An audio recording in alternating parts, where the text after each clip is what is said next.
Pour ne rien manquer, abonnez-vous maintenant. Les vraies voix Sud Radio, le grand débat du jour. Un drone permet d'avoir une couverture beaucoup plus large, mais dans des conditions périmétriques qui sont très strictes. Des endroits, par exemple, qui ne sont pas ou trop peu couverts par de la vidéosurveillance. Est-il raisonnable de recourir à l'identification par drone de toute personne dans la rue pour constater des contraventions de 5e classe? Pour moi, c'est juste pour ficher encore plus les gens. Il faut des conditions techniques d'emploi qui font que les libertés individuelles sont totalement garanties par ces dispositifs. Il n'y a aucune raison que tout le monde ait possibilité d'avoir des drones en France, sauf la police, ou dans des conditions extrêmement compliquées, donc je maintiens évidemment l'amendement. C'est une manière de canaliser la population là où on veut qu'elle soit, bien sagement, surveiller tout le monde, mais la démocratie, c'est pas ça.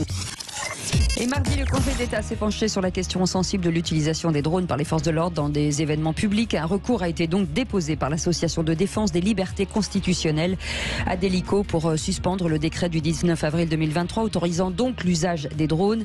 Les organisations de défense des droits humains dénoncent un dispositif excessif, Frédéric. Et je parle sous le contrôle de Philippe Bilger, mais il est question des atteintes considérables au droit au respect de la vie privée, au droit à la protection des données personnelles, à la liberté d'aller et venir et à la liberté de manifestation.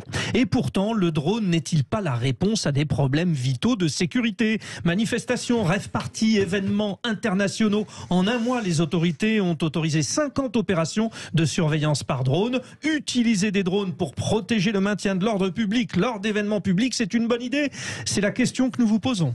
Absolument, et vous dites non en majorité. Notre invité ce soir pour en parler, Jean-Baptiste Souffron, qui est avocat d'Adélico, Association de défense des libertés constitutionnelles, qui a formé donc un recours devant le Conseil d'État contre les drones. Bonsoir, merci d'être en direct sur Sud Radio. Merci à vous.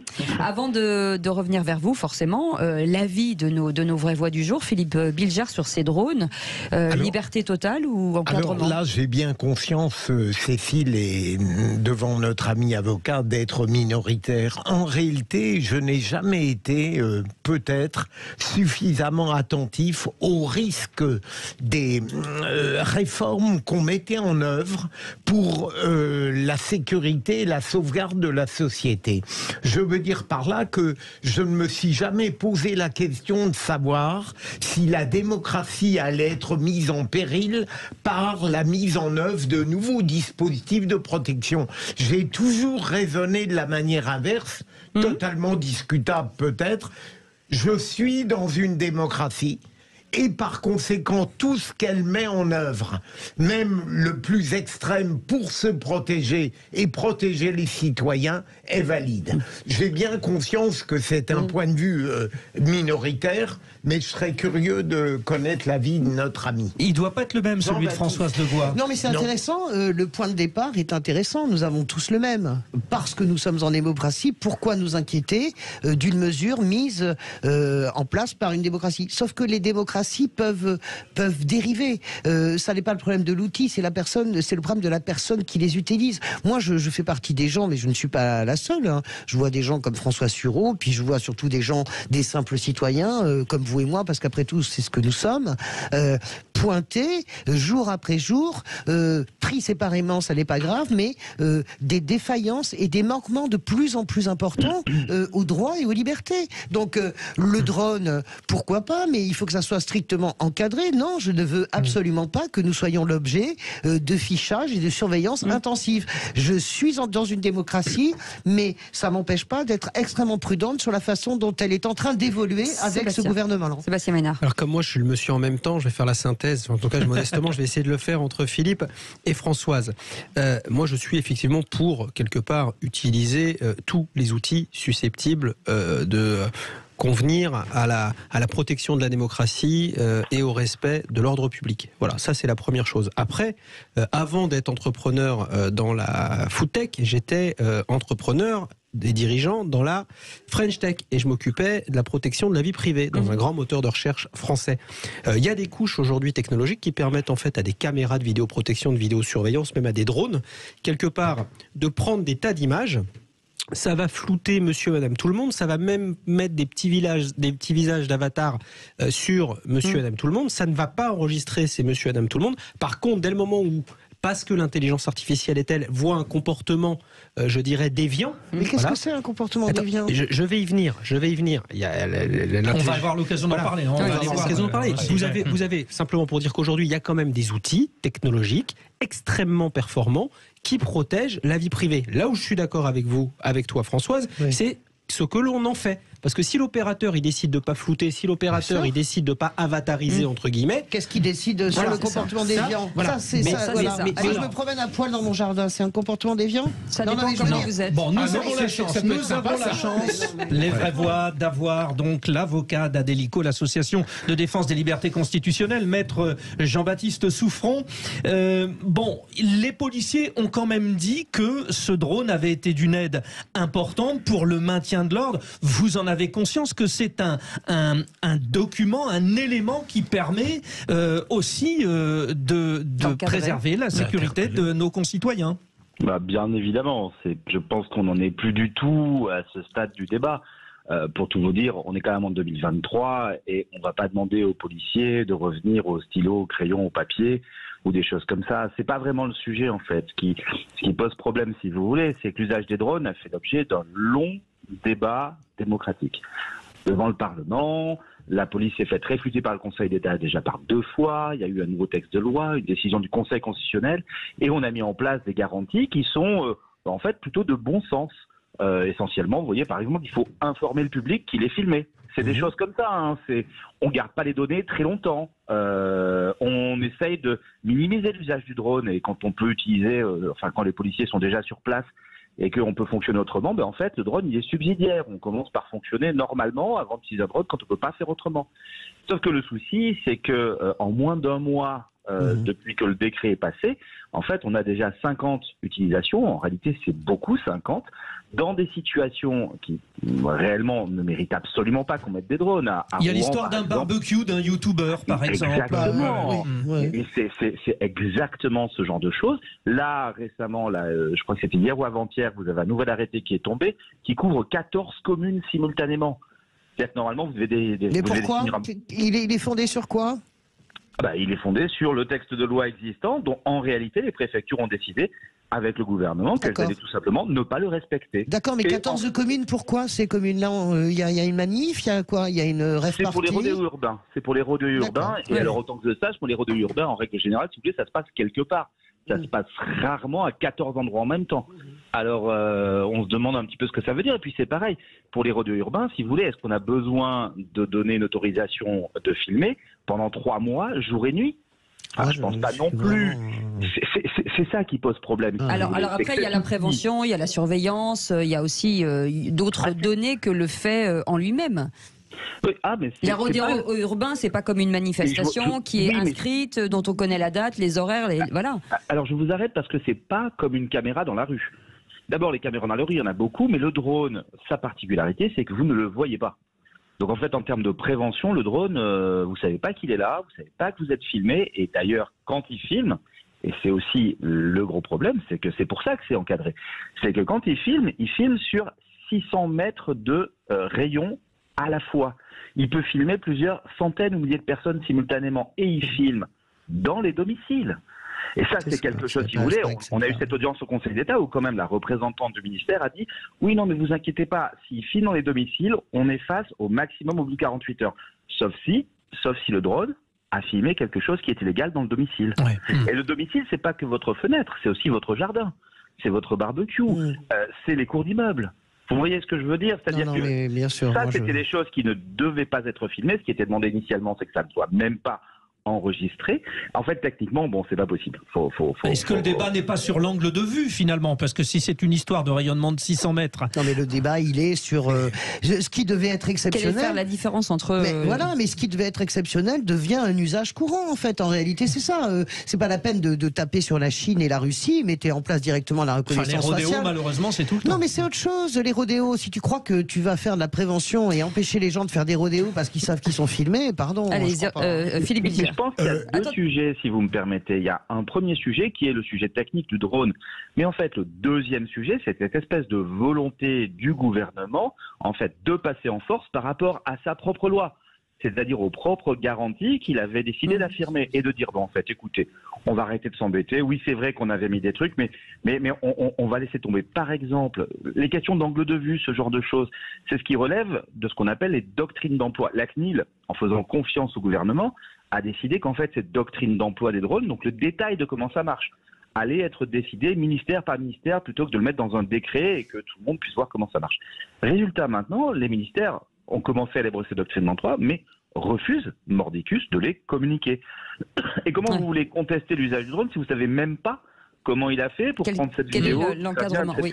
Philippe Bilger, pardon. Maître, à partir du moment où, en ce qui me concerne, par exemple, je ne vois pas d'inconvénient structurel de refuser l'adaptation des outils de protection par rapport à l'inventivité de la délinquance ou des transgressions, est-ce qu'on aurait la possibilité, pour les drones, par exemple, je n'y connais pas grand-chose, de fixer des limites qui préserveraient la vie privée? Est-ce que techniquement, ce serait possible? Mais je vais même vous dire, elles sont déjà là. Elles sont dans le texte de loi. Normalement, le souci, c'est que le gouvernement a décidé de s'en exonérer. Ce limite, déjà, c'est celui de la nécessité absolue quand on veut utiliser un drone. Nécessité absolue, c'est ce qui est dans la directive européenne et c'est ce qui est également dans le décret en France. Seulement, voilà, je vous l'ai dit, on met sur 14 communes pendant 3 mois toute la journée. Pardon mon ignorance, maître, la nécessité absolue, qui donne le feu vert justement d'arriver de se dire que c'est une nécessité absolue? C'est là aussi que je trouve ça extrêmement choquant. On pourrait avoir un petit débat. On pourrait en discuter peut-être un peu publiquement. La réponse du gouvernement, notamment en audience au Conseil d'État, ça a été de dire écoutez, en fait, c'est les citoyens qui vont se débrouiller, ils saisiront les tribunaux et puis on verra bien ce qui est censuré. Je ne trouve pas ça responsable. Oui, c'est intéressant ce que vous dites parce que je m'émeus depuis plusieurs semaines et je ne suis pas la seule, y compris dans les rangs de la droite, de ces préfets qui savent parfaitement qu'ils signent des arrêtés et des interdictions de manifester qui sont strictement illégaux. Ils le font alors qu'ils sont représentants de l'état de droit. Ils le font en disant de toute façon ça sera cassé par le tribunal administratif, mais ils le font. C'est ça qui me pose un véritable problème sur la dérive. C'est-à-dire que vous êtes préfet, vous ne signez pas par définition un arrêté dont vous savez parfaitement qu'il est illégal. Pour information, c'est très important, les auditeurs de Sud Radio participent à la consultation.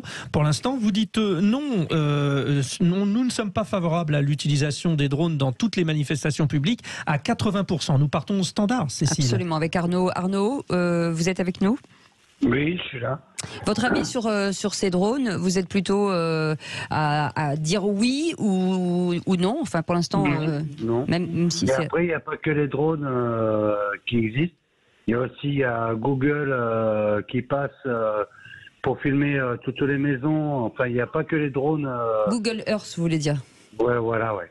Et en fait, qui filment toutes les maisons. En fait, aujourd'hui, on est fliqués de partout, quoi. Oui, non, mais à un côté, franchement, et ça veut dire que si tu le laisses dans des mauvaises mains, objectivement, ça veut dire que tu peux surveiller tes opposants politiques. Pourquoi on partirait du principe qu'à partir du moment où on est dans une démocratie, les gens sont blancs-bleus? Les nouvelles écoutes téléphoniques, finalement, c'est ça. Maître, quel recours il y a sur ce sujet-là aujourd'hui? C'est toute la difficulté, c'est qu'en plus, la pratique actuelle du gouvernement fait tout pour que les gens ne puissent pas exercer leur recours. Par exemple, les décrets sur les drones dans les manifestations sont souvent publiés quasiment au moment où la manifestation commence, voire même après. Comment voulez-vous qu'on saisisse un tribunal dans ces conditions?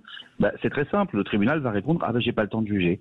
Et du coup, il y aura quand même un drone au-dessus de la manifestation qui enregistrera les gens, etc.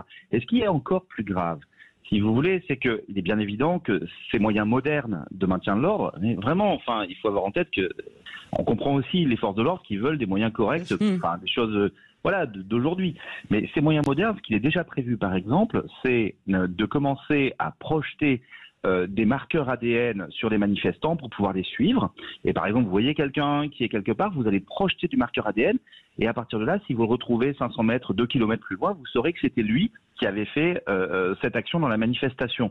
Donc on va se servir des drones de cette façon, mais on ne sait pas comment fonctionneront les marqueurs, on ne sait pas comment ils seront établis, on ne sait pas quel type d'infraction. Mais ça, on peut le savoir à terme. Votre rôle, c'est d'alerter, mais effectivement, on peut le savoir. Le problème, c'est parce qu'il y a de la sécurité aussi. Mais tout le souci, c'est qu'ils ne veulent pas jouer la transparence, et c'est la même chose pour les Jeux Olympiques. Il y a 2 jours a été adopté un texte qui fait qu'on pourra autoriser les traitements algorithmiques sur les images issues de vidéosurveillance pendant les Jeux Olympiques. Donc aussi bien les caméras en ville que les caméras sur drone. Et à partir du moment où on commence à avoir également du traitement algorithmique, si vous voulez, sur le fond, en démocratie, on est censé se dire qu'il n'y a pas de grosses difficultés, qu'on a le droit de donner des moyens importants à nos forces de l'ordre. Bien sûr, après tout, ils ont déjà des armes à feu, ils ont déjà, surtout déjà sur de tels événements. Mais le souci, c'est l'attitude du gouvernement dans la gestion actuelle de ces nouveaux moyens. Où ils font comme si aucune règle ne s'imposait. Sébastien Ménard. Bon, sur la protection de la vie privée et des données personnelles et de la captation des données, il y a quand même la France, on n'est pas, et tant mieux, le dernier de la classe, et en Europe et dans le monde. Donc il y a quand même, je pense, même si maître, vous avez raison, parce que vous n'êtes pas un ayatollah anti force de l'ordre, en tout cas. Anti-force de l'ordre. Oui, donc merci déjà pour ça. Après, moi, je rejoins aussi Philippe Bilger, c'est que dans la mesure où on a la criminalité, la délinquance, qui parfois vient s'implémenter dans des manifestations, dans des rassemblements populaires, et on sait bien que la violence, quelque part, se complexifie et utilise tous les outils technologiques, quelque part, pour commettre un certain nombre de méfaits. Donc on peut tout à fait imaginer que, et vous êtes d'accord là-dessus, que les forces de l'ordre aient aussi des moyens technologiques. Moi, là où j'aimerais juste amener un petit bémol, c'est qu'il existe quand même aujourd'hui, je le répète, un certain nombre d'outils, ce qu'on appelle des couches d'intelligence artificielle. Vous avez ça dans votre smartphone, quand vous faites vos selfies, vos machins, vous avez la petite caméra qui vous suit du regard, etc. Les drones peuvent tout à fait faire ça, c'est-à-dire fuir les fenêtres des particuliers, se focaliser sur des gens qui courent, sur des gens qui effectivement font, et là tu as raison Françoise, franchement, mais est-ce que c'est le fait de pouvoir ou le fait, et je pense que c'est leur problème, de le faire, d'être certain que c'est fait, c'est ça le souci aussi. On peut mettre en place des garde-fous en France. Non, mais c'est pas ça ce que dit l'avocat. L'avocat, il dit le gouvernement s'assoit sur son propre texte. Enfin, vous faites comme si la démocratie était quelque chose d'inaliénable et que non, moi je suis inquiète quand des gens comme Darmanin et les couches que je ne vois pas utilisent ce genre d'outils. Non, je n'ai plus confiance dans la dérive illibérale du gouvernement. Du 19 avril 2023, rappelons-le. Oui, Philippe, allez-y. Non, je disais à Françoise, c'est en effet le gros problème. Qui a confiance ou qui n'a pas confiance? Moi, je n'ai plus confiance, en vraiment. ce qui me concerne, j'ai une confiance. D'accord, moi je l'ai de moins en moins. Je ne suis pas radicalement contre les drones. Mais ça n'interdit pas les inquiétudes de Maître Souffron. Puis la confiance est très clairement exprimée. Merci beaucoup, Maître Jean-Baptiste Souffron. On vous rappellera, si vous le permettez, pour la suite du dossier avocat. Quand vous le souhaitez. D'Adelico, association de défense des libertés constitutionnelles, qui a formé, je vous le rappelle, un recours contre le Conseil d'État contre ces drones. Merci d'avoir été avec nous, et tout de suite notre jeu, le quiz de l'actu. Et on envoie un drone pour voir qui triche. Non, attention.